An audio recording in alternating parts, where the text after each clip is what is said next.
আমন্ত্রণ দেশ জনপদ লাইভের সঙ্গে আছি আমি আয়েশা বুবলি। জুলাই সনদ ঘোষণার দাবিতে শাহবাগ মোড়ে অবস্থান করছেন জুলাই যোদ্ধারা। বিস্তারিত জানাতে যুক্ত হচ্ছেন সহকর্মী তন্দ্রা তারুণ্য। তন্দ্রা, কি বলছেন আন্দোলনকারীরা, আমাদের জানাবেন।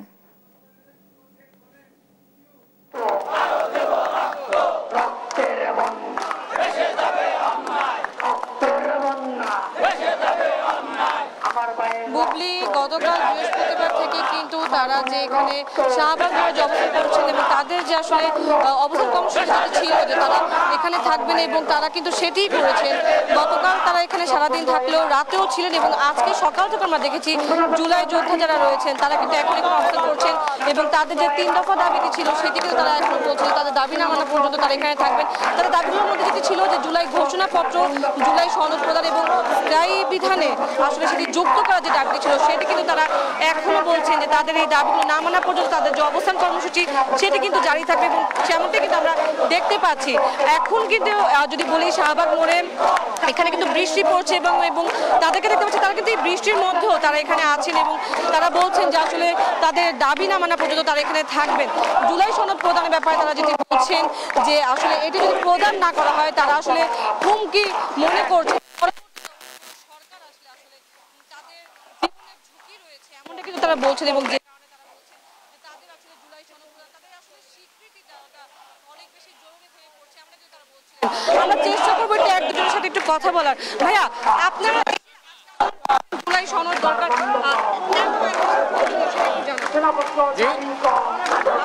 জুলাই সনদ না দেওয়া পর্যন্ত কি অনেকেই বলছেন যে হুমকি মনে করছেন জুলাই পত্র আমাদের না দেওয়া পর্যন্ত আমরা এই জায়গায় অবস্থান করবো, যে পর্যন্ত না দিব এই পর্যন্ত এই জায়গায় অবস্থান করবো। আমরা আমাদের দাবি আমাদের জুলাই ঘোষণাপত্র এবং জুলাই সনদ এবং আমাদের যারা আহত ভাইরা আছে এখনো হাসপাতালে আমাদের সুচিকিৎসা দিতে হবে, এই আমাদের দাবি। যেমনটা বলছিলেন যে আসলে তাদের যে দাবিগুলো রয়েছে যে দাবিগুলো রয়েছে যে তাদের স্বীকৃতি প্রদান করতে হবে সেটি কথা বলছেন। এখানে কিন্তু আজকে জুলাই যোদ্ধাদের মধ্যে আমি যদি বলি এখানে আহত যারা আছেন তারা তো রয়েছেন, পাশাপাশি জুলাই শহীদ পরিবারের সদস্যরাও কিন্তু আছেন। আমরা একটু একজনের সাথে কথা বলবো। আপনার আসলে আপনি বলছিলেন আপনার ছেলের শহীদ হয়েছে, আপনার জুলাই আজকে দেখেন আপনি আজকে আমাদের সন্তানদের যারা এই দেশের জন্য শহীদ হয়েছেন, আমি শহীদ মিরাজ হোসেনের বাবা আব্দুর রব যাত্রাবাড়ি, আমি আজকে এখানে আসার কথা ছিল না। এই আমাদের সন্তানরা যারা আহত হয়েছে তাদেরকে এমন একটা দৃষ্টিতে দেখে যেটা কোনোভাবেই আমরা মেনে নিতে পারছি না। তাই আমি ঘর থেকে ছুটে এসেছি শহীদ পরিবার আহতদেরকে আপনার মাধ্যমে আমাদের যাদের আরো শহীদ পরিবার আছে এবং অবশ্যই 3 আগস্ট, 4 আগস্ট, 5 আগস্টের মধ্যে যদি আমরা জুলাই ঘোষণা না পাই তাহলে আমরা অভিভাবকরা মাথায় কাপড় ভেবে রাজপথে আমরা নিজেরাই জীবন দিয়ে আমাদের সন্তানদের স্বীকৃতি আমরা দিয়ে যাবো ইনশাআল্লাহ। তাই আমি আপনার মাধ্যমে বলতে চাই। একটু একজনের সাথে কথা বলবো। ধন্যবাদ আপনাকে। ভাই, আজকে এই যে আন্দোলন করছেন রাতেও আপনারা এখানে ছিলেন, আপনারা যদি এখন দাবি না মানা হয় সেক্ষেত্রে আসলে কি করবেন একটু জানান।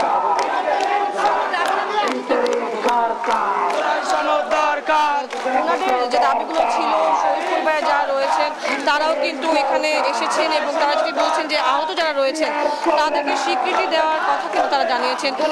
যারা এখানে আন্দোলন করছেন, অবস্থান কর্মসূচি যদি বলি যে পালন করছেন, তারা কিন্তু আসলে বলছেন যে এই জুলাই সনদ সংবিধানে লিপিবদ্ধ করতে হবে এবং সংবিধানে লিপিবদ্ধ না করা পর্যন্ত তারা তাদের যে আন্দোলন সেটি চালিয়ে যাবেন। এবং আহত যারা এখানে আছেন আজকে যারা জুলাই আহত হয়েছিলেন তারা কিন্তু একটি কথা বারবার বলছিলেন যে সড়ক অবরোধের কথা যদি বলি তারা কেন সড়ক অবরোধ করেছে সেটি ব্যাপারে তারা বলছেন যে আসলে সড়ক অবরোধ করে যদি এই দাবি মেনে নেয় তাহলেও তারা সেটি করবে এবং এই জন্য তারা আজকে কিন্তু এই রাস্তায় নেমেছেন এবং তারা কিন্তু এটিও বলছে যে তারা অনেকটা বাধ্য হয়ে আজকে রাজপথে নেমেছেন। ঠিক যেমনটা তারা 1 বছর আগে রাজপথে যেভাবে নেমেছিলেন সেভাবেই কিন্তু তারা গতকাল থেকে আবারও রাজপথে নেমেছেন যাতে তাদের যে দাবিগুলো রয়েছে সেই দাবিগুলো যেন মেনে নেওয়া হয়। আমরা আর একটু চেষ্টা করব এক দুজনের সাথে কথা বলার যে আসলে তাদের যে দাবিগুলো যদি মেনে নেওয়া হয়। আপু একটু কথা বলি, এই যে আজকের আন্দোলন এই যে আন্দোলন আমার জীবন দিয়ে দিলাম, জুলাই সনদ দিয়ে দে। আমাদের দাবি যদি মেনে না তাহলে আমরা এই রাজপথ থেকে চলে যাব। তাহলে আমরা অবশ্যই তখন একটা ধারণা নেব যে না, আমাদের সরকার আমাদের অধিকার তারা দিয়েছে এবং আমাদের জুলাই যোদ্ধা, আমরা জুলাই যোদ্ধা, আমাদের তারা আমাদের অধিকার সঠিকভাবে দিয়েছে। সেই প্রেক্ষিতে আমরা রাজপথ থেকে অবশ্যই এখান থেকে যাব। যেমন বলছিলেন যে আসলে তাদের যে দাবিগুলো রয়েছে সেই দাবিগুলো যদি মেনে না নেওয়া হয় তারা রাজপথ অবস্থান এবং তারা এখানেই থাকবেন যতক্ষণ না পর্যন্ত তাদের দাবি মানা হবে।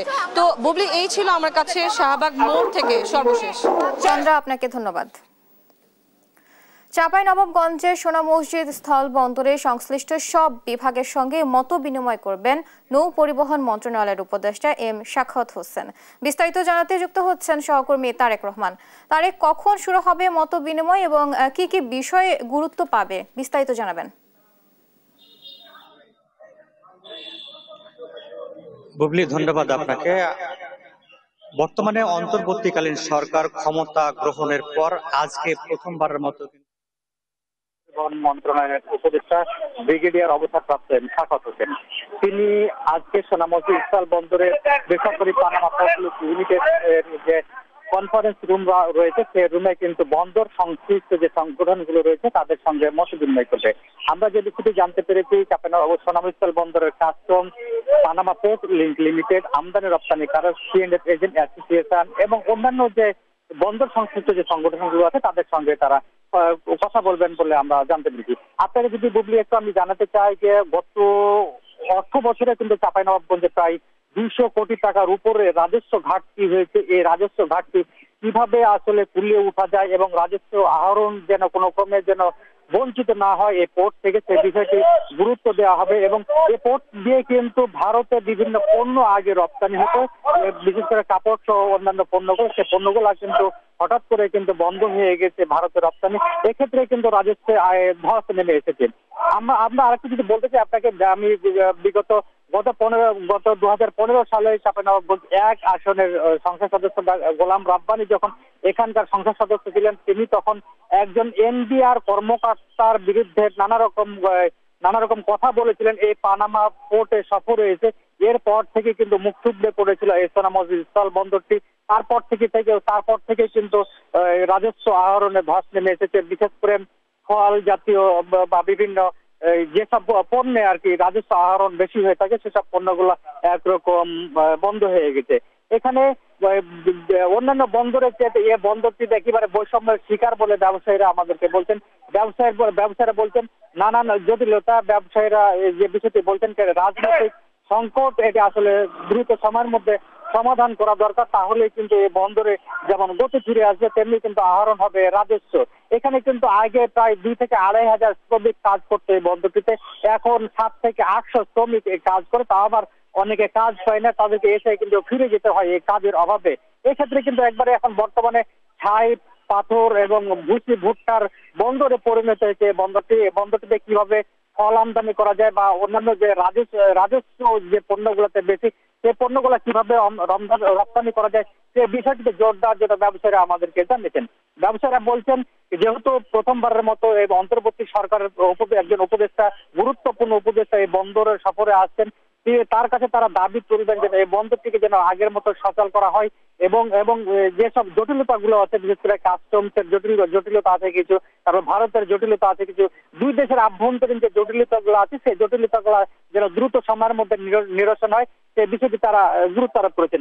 আরেকটি বিষয় হচ্ছে যে কয়েকজন ব্যবসায়ী আমাকে সকালে বলছিলেন যে সোনা মসজিদের যে সমস্ত কাস্টমসের কর্মকর্তারা আছেন, এই কাস্টমসের কর্মকর্তারা কিছু কিন্তু সদিচ্ছার অভাব থাকে। তারা মনে হয় কি চায় যে সোনা মসজিদ বন্দরটিকে একেবারে হাতের মুঠোয় নিয়ে তারা অন্যান্য বন্দরকে সুযোগ সুবিধা দিতে চায় এবং এই বন্দরটি যেন ধীরে ধীরে বন্ধ হয়ে যায়, এটি তারা কিন্তু পায়তারা করছে বলে আমাদেরকে ব্যবসায়ীরা জানিয়েছেন। যদিও সোনা মসজিদ স্থল বন্দরটি বাংলাদেশের দ্বিতীয় একটি বৃহত্তম বন্দর, তারপরেও কিন্তু এখানে কাজকর্ম একেবারে স্থবির হয়েছে। যতগুলো পণ্য আমদানি করা দরকার ততগুলো পণ্য এখানে ঢুকছে না।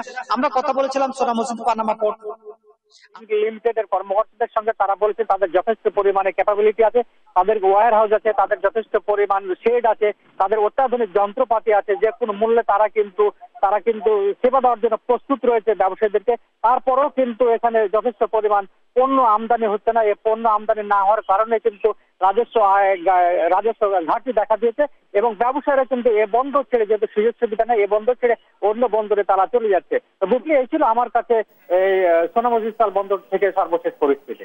তারেক, আপনাকে ধন্যবাদ। বাজারে শাকসবজি, বিশেষ করে টমেটো, কাঁচামরিচ এবং মাছ মুরগির দাম বেড়েছে। রাজধানীর কারওয়ান বাজারের পরিস্থিতি জানাতে সরাসরি যুক্ত হচ্ছেন আমাদের সহকর্মী এইচ হিমেল। হিমেলের বাজার দর সম্পর্কে জানাবেন এবং কি বলছেন ক্রেতা বিক্রেতারা, এ বিষয়ে আমাদের জানাবেন। বুবলি, রাজধানীর যে কারওয়ান বাজার আছে, আমি এই মুহূর্তে সেখানে রয়েছি। আমরা যেটি আজ দেখতে পাচ্ছি যে গত সপ্তাহে যে সবজির দাম ছিল সেই দামের তুলনায় কিন্তু এই সপ্তাহে সবজির দাম ব্যাপক হারে বেড়েছে। অর্থাৎ 50 থেকে 60 টাকা কেজি দরে কিন্তু বিক্রি হচ্ছে প্রায় সবগুলো সবজি, এবং কিছু কিছু সবজি কিন্তু 100 টাকার উপরেও বিক্রি হচ্ছে। এর মধ্যে সর্বোচ্চ যে সবজির দাম সেটি হচ্ছে টমেটো, সেটি 160 থেকে 180 টাকা কেজি দরে বিক্রি হচ্ছে। আমরা সকাল থেকে পর্যবেক্ষণ করে যেতে দেখেছি যে গত সপ্তাহে এবং তার আগের সপ্তাহে 15 দিন আগে যে সবজির দাম ছিল সেই দামের তুলনায় এখন কিন্তু প্রায় দ্বিগুণ দামে বিক্রি হচ্ছে এই কারওয়ান বাজারের, কাঁচা বাজারের যে সবজিগুলো আছে। এখানকার ক্রেতারা বলছেন সরবরাহ কম টাকায় তাদের এই দামে বিক্রি করতে হচ্ছে। তারা যেটি বলছেন যে দাম বাড়তি হওয়ায় তখন ক্রেতাদের সাথে তাদের বেশ সমস্যা হয় বেচা বিক্রি করতে। অন্যদিকে ক্রেতারা বলছে যে সরকারের মনিটরিং থাকলে, সিন্ডিকেট অথবা অন্য কোনো সমস্যা থাকলে সেটি যখন তৎপর থাকে তখন কিন্তু দাম যথেষ্ট সহনীয় পর্যায়ে থাকে। অন্যদিকে আমরা পেঁয়াজের দাম দেখেছি, অর্থাৎ আদা, রসুন, পেঁয়াজের যে বাজার আছে সেখানে আমরা যেটা দেখেছি যে গত সপ্তাহে পেঁয়াজের দাম ছিল 60 টাকা কেজি, কিন্তু এই সপ্তাহে কিন্তু 65 টাকা কেজি দেশি পেঁয়াজ বিক্রি হচ্ছে। আমরা মাছের বাজারে পর্যবেক্ষণ করেছি, সেখানে আমরা যেটি দেখতে পেরেছি যে মাছের বাজারে চাষের যে মাছগুলো সেগুলোর দাম বাড়তি রয়েছে, তবে বেশি বাড়তি রয়েছে নদী, খাল, বিলের যে মাছগুলো আছে সেগুলোর দাম। তারা একই কথা বলছেন যে বর্ষার শেষ মৌসুমের দিক হওয়ায় চাষের মাছের দাম কিছুটা বাড়তি থাকলেও নদী এবং খালের মাছের দাম কিন্তু বেশ চড়া রয়েছে। এদিকে মুরগির দাম গত সপ্তাহে আমরা দেখেছি যে 280 টাকা কেজি দরে বিক্রি হচ্ছে, এবং ব্রয়লার মুরগি বিক্রি হচ্ছে 190 টাকা কেজি দরে, এবং সোনালী মুরগি কিন্তু 280-90 টাকা দরে বিক্রি হচ্ছে, এবং সেই দামে কিন্তু মুরগি বিক্রি হচ্ছে। অন্যদিকে গরুর মাংসের বাজারে আমরা দেখেছি 750 টাকা কেজি দরে মাংস বিক্রি হচ্ছে। সব মিলিয়ে বলা যায় এই কাঁচা বাজারে, রাজধানীর কারওয়ান বাজারে যে কাঁচা বাজার, সেখানে সবজির যে বাজারটি আছে সেই সবজির বাজারে প্রত্যেকটি সবজি কিন্তু ব্যাপক হারে দাম বৃদ্ধি পাচ্ছে এবং সেই দামে কিন্তু বিক্রি করছেন, এবং এতে কিন্তু ক্রেতারা বেশ ক্ষোভ প্রকাশ করছেন। তারা যেটি বলছেন যে বাজার মনিটরিং থাকলে বাজার যে দাম সেটি এত ঊর্ধ্বমুখী হতো না, তেমনটা কিন্তু কারওয়ান বাজারের ক্রেতারা আমাদেরকে জানিয়েছেন। রাজধানী কারওয়ান বাজারের বাজার দরের আমার কাছে এই ছিল সর্বশেষ অবস্থা। বুবলি, সারা দেশে নিত্যপণ্যের বাজার দরে ঊর্ধ্বগতি। চট্টগ্রাম, মৌলভীবাজার এবং জয়পুর হাট থেকে শাকসবজি, মাছ, মাংস সহ সব ধরনের নিত্যপণ্যের বাজার পরিস্থিতি জানাতে যুক্ত হচ্ছেন সহকর্মী আজিজা হক পায়েল, সালেইলাহি কুটি এবং রেজাউল করিম রেজা। শুরুতেই যাচ্ছি পায়েলের কাছে। পায়েল, নিত্যপণ্যের দাম নিয়ে কি বলছেন ক্রেতা বিক্রেতারা, আমাদের জানাবেন।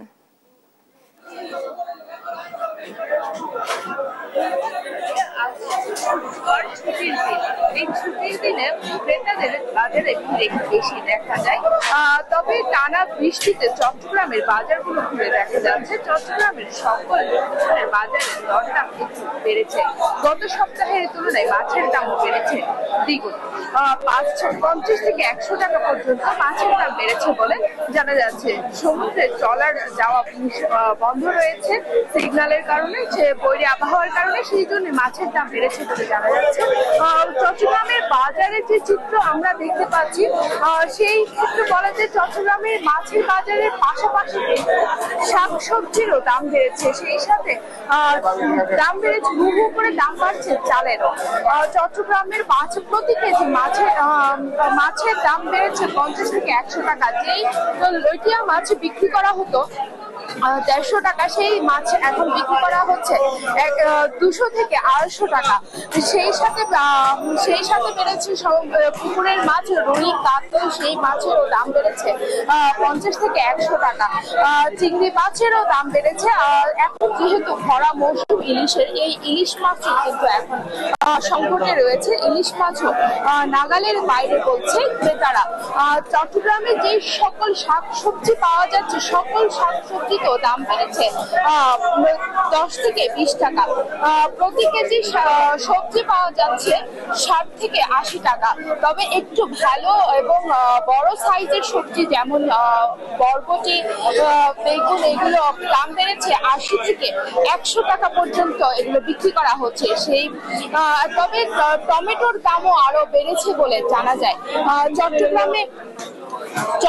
চট্টগ্রামে চালের দামও বেড়েছে। চালের যদিও বিভিন্ন জায়গা থেকে চট্টগ্রামে চাল আসছে, তারপরেও কিন্তু চালের দাম বাড়ছে। সেই সাথে মুরগির দামও বেড়েছে 10 থেকে 20 টাকা পর্যন্ত। এই ছিল চট্টগ্রামের সর্বশেষ আপডেট। মৌলভীবাজারের আপডেট জানাবে আমার সহকর্মী কিছু। হ্যাঁ, ধন্যবাদ। আপনি যেমনটি জানতে চেয়েছিলেন যে মৌলভীবাজারে গত সপ্তাহে থেকে এই সপ্তাহে সবজির দাম প্রতিটা সবজিতেই প্রায় 4 থেকে 5 টাকা বৃদ্ধি পেয়েছে। আমি কথা বলেছিলাম যারা সবজি বিক্রেতা বা আড়তদার রয়েছেন তাদের সাথে, তারা কথা জানিয়েছেন যে আমদানি কম থাকার কারণে এই সবজির দাম বৃদ্ধি পেয়েছে এবং তারা তাও বলেছেন যে এই সবজি অতিবৃষ্টির কারণে এই সবজিটা অনেকটাই আমদানি কম হচ্ছে। এবং আরেকটি বিষয় যেটি হচ্ছে যে এই মৌলভীবাজারে যে সবজি আসে মূলত ঢাকা, বগুড়া, দিনাজপুর এইসব অঞ্চল থেকে যে সবজিটা আসার কারণে যে আমাদের এই ঢাকা সিলেট মহাসড়কের যে 6 লাইনের কাজ চলছে, এই কাজের কারণে দীর্ঘ সময় যানজটের কারণে অনেকটা সবজি নষ্ট হয়ে যায়। এই সবজি নষ্ট হয়ে যাওয়ার কারণে এখানে আসার পরে সবজির দাম প্রতি কেজিতেই অনেকটা বৃদ্ধি পাচ্ছে। তার কারণ হচ্ছে যে অনেকগুলো সবজি নষ্ট হয়ে যাওয়ার কারণে যারা আড়তদার রয়েছেন তারা এই নষ্ট সবজির মাল সমন্বয় করার জন্য তারা এই দামটা অনেকটা তাদের বাধ্য হয়ে বৃদ্ধি করতে হচ্ছে, যার কারণে এই অবস্থার সৃষ্টি হয়েছে এবং এই কারণে সবজির দাম বৃদ্ধি পেয়েছে। আর এই সবজির বাজারে যেটা হচ্ছে যে দীর্ঘদিন ধরে সবজির বাজার বা মৌলভীবাজারের নিত্য প্রয়োজনীয় বাজারের যে মনিটরিংয়ের ব্যবস্থা সেটা নেই। মনিটরিংয়ের ব্যবস্থা না থাকার কারণে সবজি যেমন দাম বৃদ্ধি পাচ্ছে, তেমনি পাশাপাশি অন্যান্য যে নিত্য প্রয়োজনীয় দ্রব্য সামগ্রী রয়েছে সেটাও অনেকটা বৃদ্ধি পেয়েছে। এখানে যে মাছ ও মাংসের দাম অনেকটাই বৃদ্ধি পেয়েছে। বিশেষ করে ইলিশ মাছ প্রায় 3000 টাকার মতো কেজি বিক্রি হচ্ছে, যেটা অন্যান্য বছর এই দাম ছিল না। কিন্তু একটা বিষয় যেটি হচ্ছে যে আলুর দামটা অনেকটা স্থিতিশীল রয়েছে, ডিমের দামটা স্থিতিশীল রয়েছে, কিন্তু মুরগের দাম অনেকটা বৃদ্ধি পেয়েছে। গত সপ্তাহ থেকে প্রায় 15 টাকার মতো পার কেজিতে বৃদ্ধি পেয়েছে। অর্থাৎ মৌলভীবাজারের যে সব কিছুর যে নিয়ন্ত্রণের জন্য যে বাজার মনিটরিংয়ের ব্যবস্থা সেটা নেই। কথা বলেছিলাম যারা ক্রেতা রয়েছেন তারা বলছেন যে আড়তের থেকে খুচরা বাজারে প্রতি কেজিতেই 15 থেকে 20 টাকা বৃদ্ধি পাচ্ছে এবং খুচরা বাজারে তারা যারা মাল কিনছেন তারা অনেকটাই নাবিশ্বাস হয়েছে। একটি বিষয় যেটি হচ্ছে যে চালের দামের ক্ষেত্রে মৌলভীবাজারে কোনো বাজার মনিটরিং নেই, যার কারণে চালের যে দাম এক এক দোকানে এক এক রকম দাম। আড়ত থেকে প্রতি খুচরা বিক্রেতার কাছে চালের দাম অনেকটা বৃদ্ধি পাচ্ছে, যার কারণে যারা শ্রমজীবী মানুষ রয়েছেন তারা অনেকটা নাবিশ্বাস হয়ে যাচ্ছে এই নিত্য প্রয়োজনীয় পণ্য সামগ্রী কিনে এবং সবজি কিনে। অর্থাৎ মৌলভীবাজারের যে নিত্য প্রয়োজনীয় জিনিসের দাম অনেকটাই বৃদ্ধি পেয়েছে, এটার ব্যাপারে কোনো মনিটরিং ব্যবস্থা নেই। এই ছিল মৌলভীবাজারের সবজি বাজার নিয়ে, অর্থাৎ নিত্য প্রয়োজনীয় বাজারে নিয়ে সর্বশেষ। আমি এখন চলে যাব আমাদের জয়পুরহাট সহকর্মীর কাছে, তিনি তার এলাকার বাজার এর যে নিত্য প্রয়োজনীয় জিনিসের সর্বশেষ পরিস্থিতি আমাদেরকে জানাচ্ছেন। কোটি আপনাকে ধন্যবাদ। আমি এখন দাঁড়িয়ে আছি জয়পুরহাটের মাছুয়া বাজার। এই বাজারটি হচ্ছে জয়পুরহাট শহরের সবচেয়ে পুরাতন এবং প্রতিদিনের যে শহরের এবং আশপাশের যে বাজার, সেই বাজার এখানে কিন্তু সকল শ্রেণী পেশার মানুষই এখানে বাজার করে থাকেন। এবং এখানে আপনি দেখছেন যে এখন মোটামুটি আমি মাছের বাজারে আছি।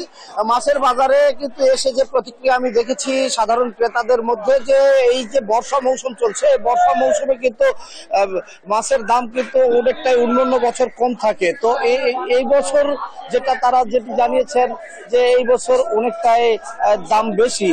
যেমন অন্যান্য বছর ট্যাংরা মাছ 400 থেকে 600 টাকা থাকে, এখানে কিন্তু 800 টাকা পর্যন্ত ট্যাংরা মাছ বিক্রি হচ্ছে। এবং চিংড়ি মাছ বিক্রি অন্যান্য বছর যেটা 400 থেকে 600 টাকা হয় বা 800 টাকা পর্যন্ত হয় ভালো ট্যাংরা এই চিংড়ি, কিন্তু সেটা কিন্তু এখন 1200 টাকাতে বিক্রি হচ্ছে। তো চিংড়ি মাছ এর যেমনটি দাম বেশি, এরকম ছোট মাছগুলো যেটা বর্ষাকালীন সময়ে সরবরাহ কিন্তু বেশি হওয়ার কথা, কিন্তু এখানকার যে ব্যবসায়ীরা বলছেন যে তারা কিন্তু চাহিদা অনুযায়ী সরবরাহ কম হচ্ছে, এই কারণেই কিন্তু তারা বেশি দামে কিনছেন এবং বেশি দামে বিক্রি করছেন।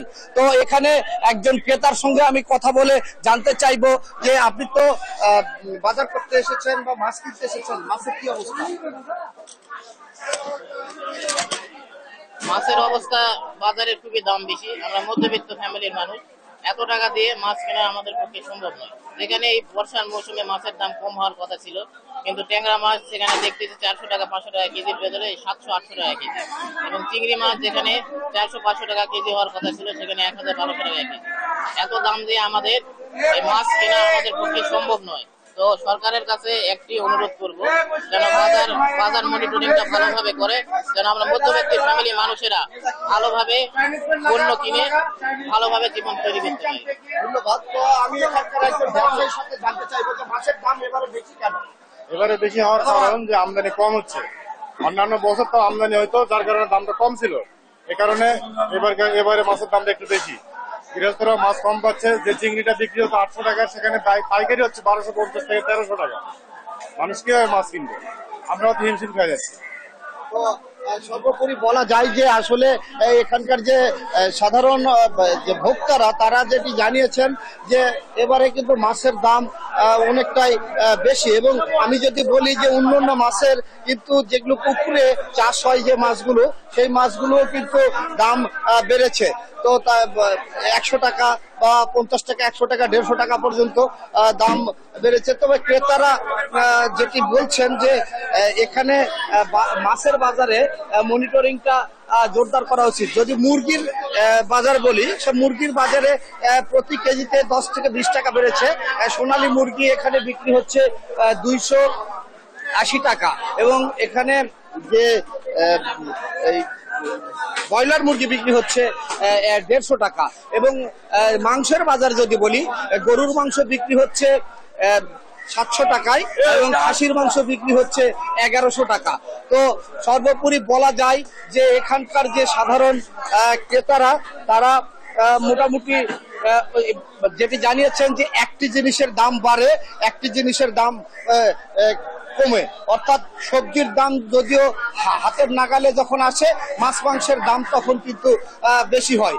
তো মানে সাধারণ মানুষ যেটি জানিয়েছেন যে মাংসের বাজারগুলোতে এবং অন্যান্য বাজারগুলোতে নিয়মিত একটা মনিটরিং করে একটা বাজার সহনীয় পর্যায়ে সাধারণ দরিদ্র এবং যে খেটে খাওয়া মানুষ, নিম্ন আয়ের মানুষও যেন কিনতে পারে, এমনটি সহনীয় পর্যায়ে রাখার জন্য জানিয়েছেন। এই ছিল আমার জয়পুরহাট থেকে সর্বশেষ বুবলি। পটুয়াখালীর উপকূলীয় এলাকায় গুড়ি গুড়ি বৃষ্টিপাত অব্যাহত রয়েছে। অনেক বেড়িবাঁধ ভেঙে লোকালয়ে পানি ঢুকে পড়েছে।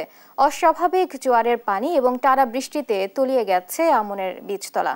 বিস্তারিত জানাতে যুক্ত হচ্ছেন সহকর্মী সাইদ ইব্রাহিম। সাইদ, কৃষকের ক্ষতির বিষয়ে বিস্তারিত জানাবেন।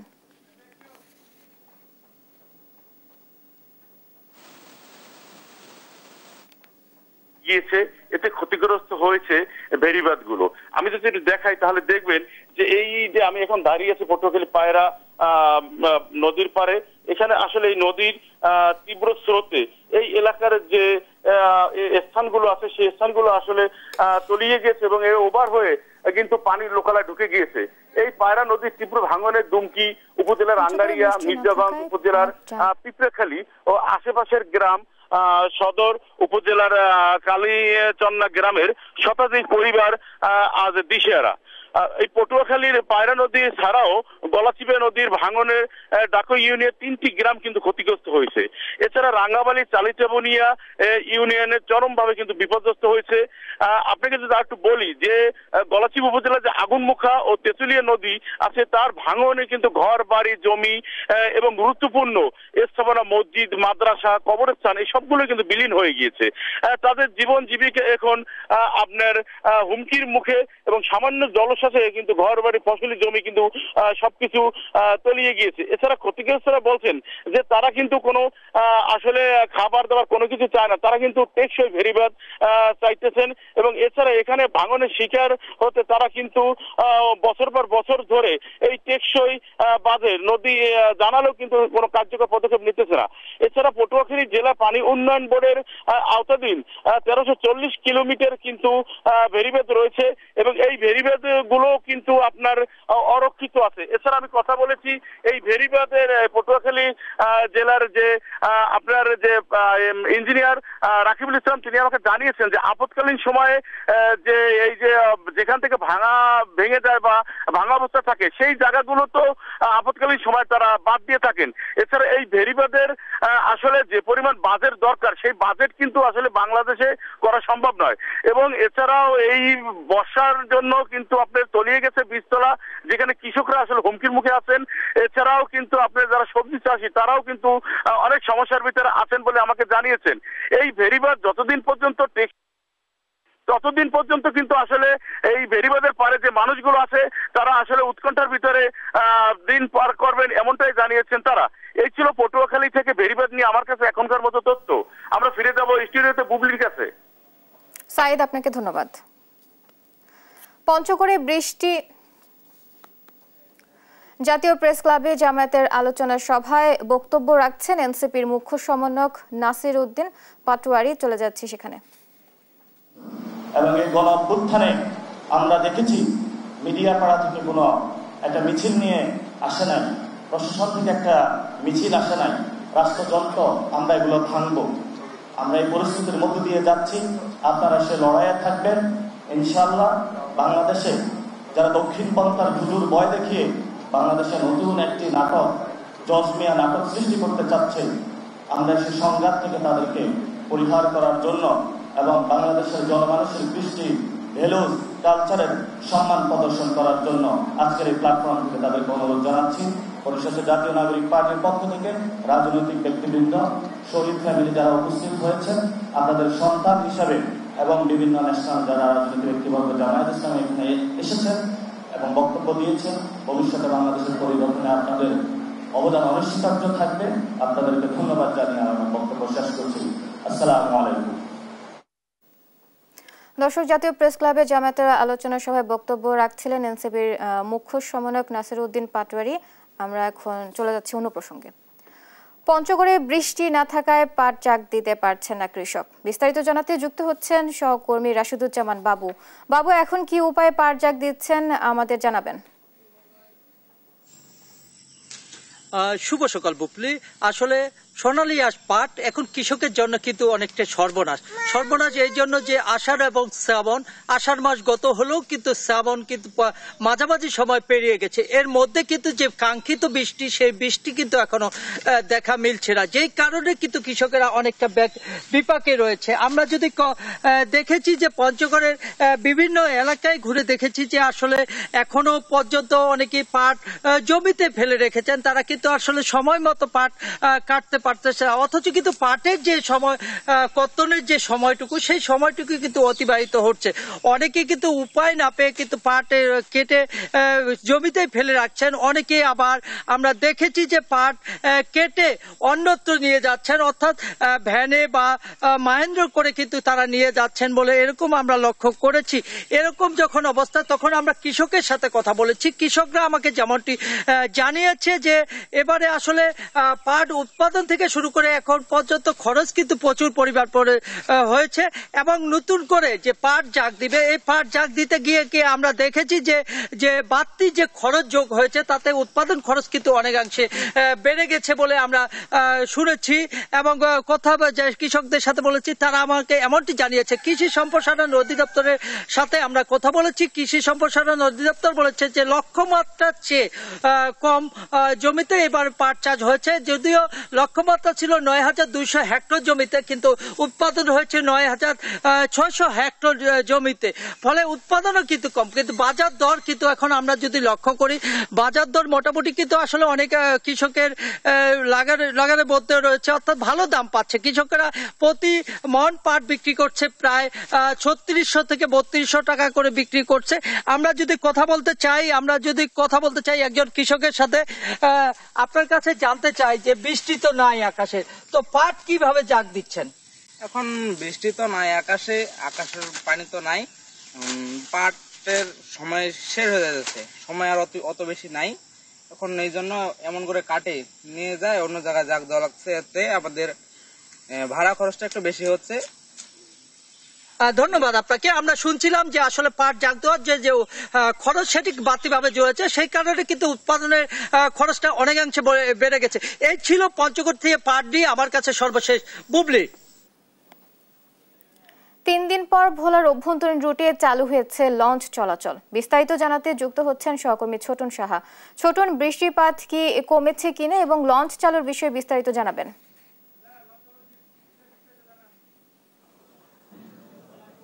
বুবলি, যেমনটি বলছিলেন, যেহেতু সমুদ্র নৌবন্দরে ৩ নম্বর এবং নৌবন্দরে ১ নম্বর সতর্কতা সংকেত থাকার কারণে কিন্তু গত ৩ দিন ধরে এই লঞ্চ চলাচল বন্ধ ছিল ভোলা লক্ষ্মীপুর সহ অভ্যন্তরীণ 10টি রুটে। তবে আজ সকালে আমরা যেমনটি জেনেছি, আবহাওয়া অধিদপ্তর থেকে এই সতর্কতা সংকেতগুলো নামিয়ে ফেলার কারণে কিন্তু আবার নতুন করে শুরু হয়েছে লঞ্চ চলাচল। এবং আমি রয়েছি ইলিশা ঘাটে। এই ঘাটের যে অবস্থা, যাত্রীরা কিন্তু ইতিমধ্যেই জেনেছেন যে লঞ্চ চলাচল শুরু হয়েছে এবং তারা এখানে এসে জড়ো হয়েছেন এবং লঞ্চ চলাচল শুরু হওয়ার ফলে যাত্রীরা কিন্তু ঘাটে এসেছেন এবং অনেক যাত্রী যারা জেনেছেন যে লঞ্চ চলাচল শুরু হয়েছে তারা গন্তব্যে আসার জন্য ঘাটে এসে ভিড় করছেন। এবং যে অন্যান্য রুট রয়েছে, অন্যান্য রুটেও কিন্তু একই অবস্থা।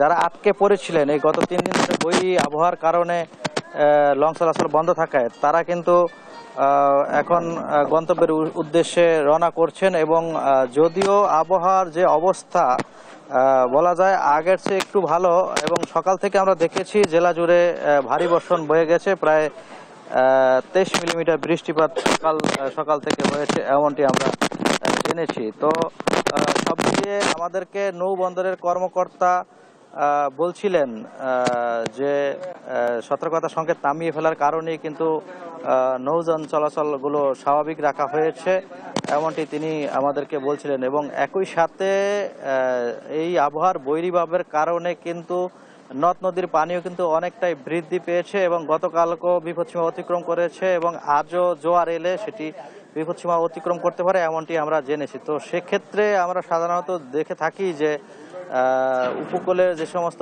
বাঁধের বাইরের জনপদ রয়েছে সেগুলো কিন্তু প্লাবিত হয় এবং সেখানকার মানুষ ভোগান্তিতে পড়েন। যদিও আবার ভাটা নেমে আসলে সে সমস্ত এলাকাগুলো আবার স্বাভাবিক হয়ে ওঠে। এবং একই সাথে এই নদীর পানি বৃদ্ধির ফলেও কিছু কিছু এলাকায় ভাঙনের তীব্রতা বেড়েছে বলে আমরা স্থানীয়দের কাছ থেকে জেনেছি। তো সব মিলিয়ে বলা যায় যে সময় যত বাড়ছে এই আবহাওয়া পরিস্থিতি ততই স্বাভাবিক হতে শুরু করছে, জনজীবনেও কিন্তু স্বাভাবিক অবস্থা ফিরে আসতে শুরু করছে। তো এ ছিল আমার কাছে 3 দিন পরে যে নৌযান চলাচল শুরু হয়েছে ভোলায় তা নিয়ে সর্বশেষ তথ্য। বুবলি।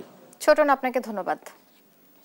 সাতক্ষীরার পৌর এলাকার বড় বাজার সড়কে প্রতিদিন হাজার হাজার মানুষের যাতায়াত। বর্তমানে সড়কটির অবস্থা বেহাল হওয়ায় মানুষের চলাচল দুঃসাধ্য হয়ে পড়েছে।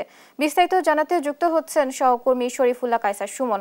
সুমন, সড়ক সংস্কারে কি পদক্ষেপ নিচ্ছে কর্তৃপক্ষ, বিস্তারিত জানাবেন।